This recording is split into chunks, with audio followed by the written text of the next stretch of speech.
وجزاهم بما صبروا جنة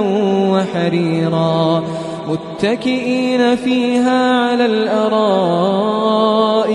لا يرون فيها شمسا ولا زمهريرا ودانية عليهم ظلالها وذللت قطوفها تذليلا